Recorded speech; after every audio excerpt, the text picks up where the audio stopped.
तो चलिए आज हिंदी ग्रामर का एक बहुत ही जरूरी टॉपिक समझते हैं, वाच्य। पहले तो हम ये जानेंगे कि वाच्य होता क्या है, फिर इसके जो 3 टाइप्स हैं उनको देखेंगे, और हाँ, सबसे जरूरी, वाक्यों को एक वाच्य से दूसरे में बदलना भी सीखेंगे। तो शुरू करें।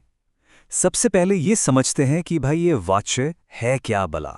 देखिए, वाच्य को समझने का पूरा खेलना बस एक सवाल के इर्द गिर्द घूमता है, और वो सवाल है कि किसी भी सेंटेंस में जो क्रिया हो रही है उसका हीरो कौन है, मेन कैरेक्टर कौन है। तो असल में वाच्य हमें यही बताता है कि किसी वाक्य का फोकस किस पर है। क्या वो कर्ता पर है, मतलब काम करने वाले पर, या कर्म पर, यानी जिस पर काम हो रहा है, या फिर इन दोनों से अलग किसी भाव पर। इसको ना इन एग्जाम्पल से समझते हैं। देखिए, फोकस 3 तरह का हो सकता है। जैसे पहले वाक्य में नेताजी सुंदर लग रहे थे, यहां फोकस है कर्ता यानी नेताजी पर। दूसरे में बाल गोविंद भगत खेतीबाड़ी कर रहे हैं, यहां फोकस कर्म यानी खेतीबाड़ी पर है। और तीसरा, मुझसे अब चला नहीं जाता, यहां न कर्ता इंपॉर्टेंट है न कर्म, यहां फोकस है भाव पर, मतलब चल ना पाने की मजबूरी पर। तो चलो अब एक एक करके इन तीनों को समझते हैं। सबसे पहले बात करते हैं पहले टाइप की, कर्तृवाच्य। जैसा कि नाम से ही पता चल रहा है, यहां शो का स्टार होता है कर्ता। मतलब बहुत सिंपल है, अगर किसी वाक्य में क्रिया का लिंग और वचन कर्ता के हिसाब से बदल रहा है तो समझ लीजिए वो कर्तृवाच्य है। सारा का सारा फोकस सिर्फ काम करने वाले पर होता है।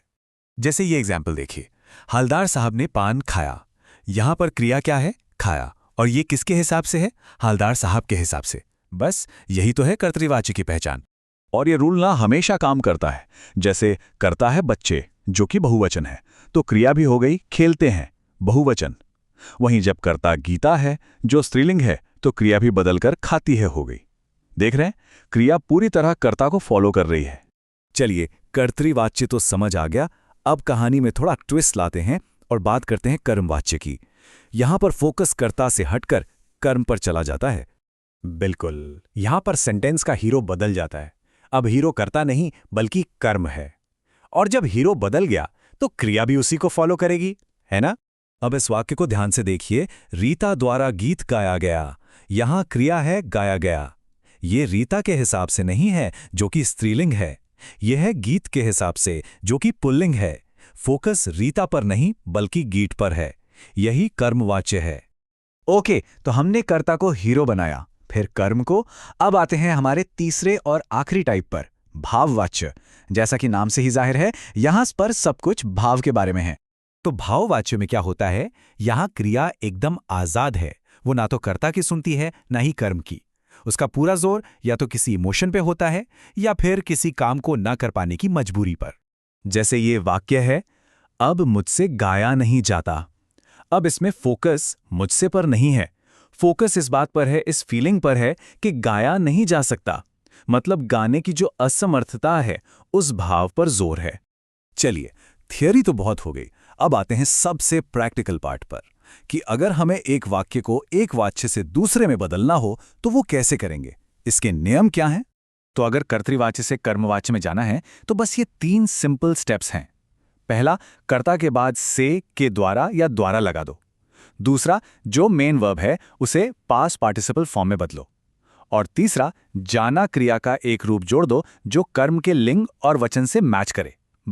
इसको एक एग्जाम्पल से समझते हैं। पहले कर्तृवाच्य में वाक्य था, तुम फूल तोड़ोगे, सीधा और सिंपल।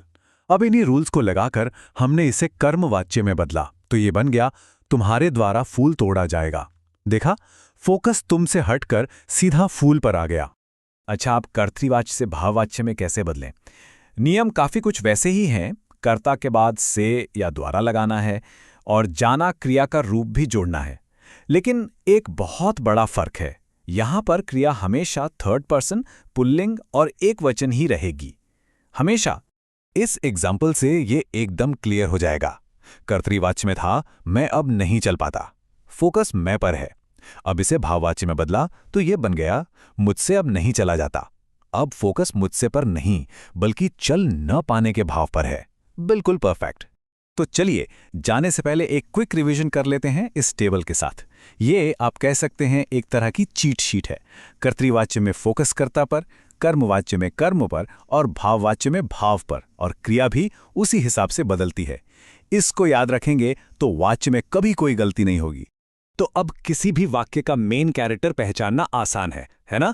बस यही तो है वाच्य का पूरा सार। आपको सिर्फ ये देखना है कि क्रिया किसके साथ है, कर्ता, कर्म या भाव, और बस हिंदी ग्रामर का ये जरूरी टॉपिक आपकी मुट्ठी में होगा।